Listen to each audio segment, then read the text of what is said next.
యాగంటి క్షేత్రంలో 5 ఏళ్ల అరాచక పాలనలో యాగంటి ఉమామహేశ్వర స్వామి సన్నిధానంలో చోటు చేసుకున్న అక్రమాలపై విచారణ చేయాలని భక్తజనం కోరుతుంది.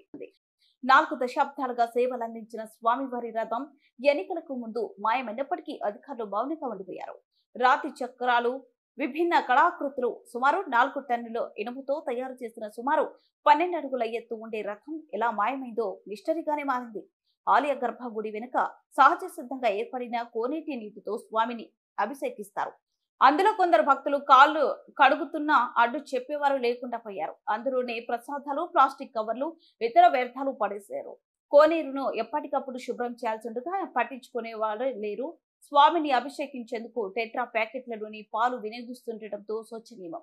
ఏకశిలపై ఉన్న స్వామి, అమ్మవారి ప్రతిరూపాలు దెబ్బతినే విగ్రహం ఆనవాళ్లు మసకబారుతున్నాయి. విగ్రహాలకు వెండి తోడుగు వేసి అభిషేకించాలని పునరావాస శాఖ అధికారులు గతంలోనే సూచించిన పాటించడం లేదు.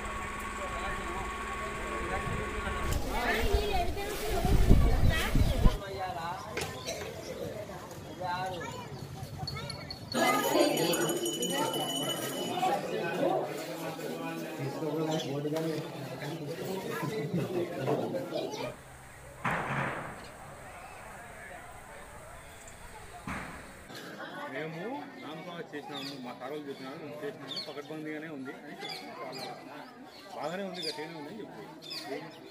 చెప్పలేకేమో ఏమేమి అంత మాట చెప్పాలి.